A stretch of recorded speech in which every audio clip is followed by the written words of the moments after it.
제31, 32조 목사, 장로, 집사, 교회의 질서와 권징은 198일차를 참고해 주시기 바랍니다.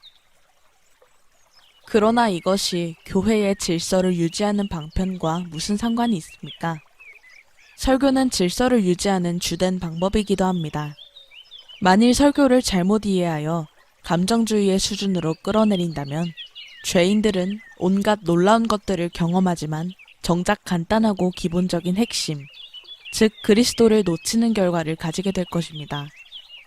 많은 사람들이 평생을 교회에서 보냈으면서도 하나님과 전혀 관계를 갖지 못하고 있습니다.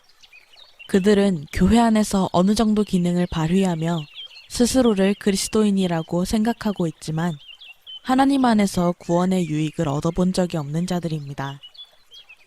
질서 있는 교회 생활을 하려면 그리스도 안에 있는 자들, 자신의 생명을 그리스도께로부터 받는 회심한 사람들이 있어야 합니다. 그럴 때만 상대방을 자신보다 낮게 여기는 사랑의 법을 지킬 수 있을 것입니다. 신자로서 우리에게는 하나님의 율법이 우리 삶의 모든 면을 다스려 주시기를 원하는 큰 소원이 있어야 합니다. 이 소원은 우리가 교회 안에서 자유롭게 움직일 수 있게 해줍니다. 성령 하나님의 이끌림으로 움직이게 되기 때문입니다.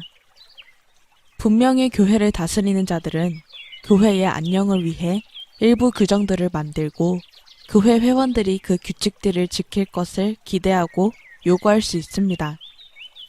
만일 규칙들이 지켜지지 않는다면 혼란이 초래될 것입니다. 그러나 교회가 항상 기억해야 하는 것들이 있습니다. 교회의 다스림과 통치는 영적인 문제입니다. 또한 선포된 복음이 그리스도 안에서의 삶을 이끄는 것이 기본이 되어야 합니다. 이것이 먼저 자리 잡히면 다른 규칙들은 따라오게 될 것입니다. 다른 규칙들을 만들 때에는 누구에게도 하나님의 말씀에서 요구되지 않은 다른 짐이 부과되지 않도록 매우 신중하게 살펴야 합니다.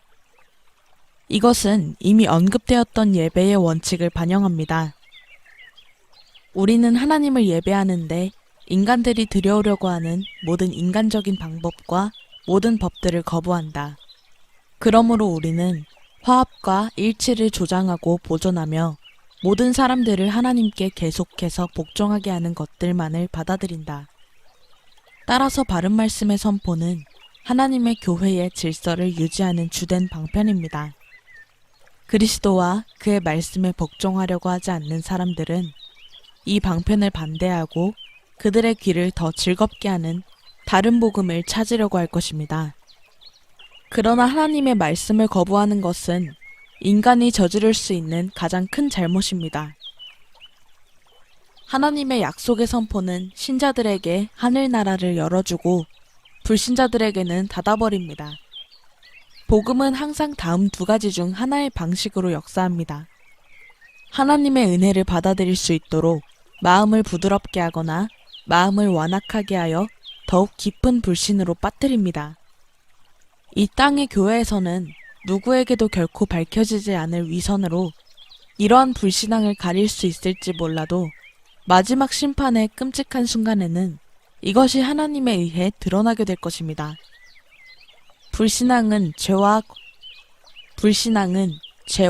거짓된 가르침을 통해서 이 생에서 드러나기도 하는데 이러한 경우 회개하지 않으면 필연적으로 공개적인 징계를 받게 됩니다. 권징의 여러 단계를 거치면서 회개가 일어나지 않으면 그 죄인은 궁극적으로 교회로부터 끊어지는 출교를 당합니다.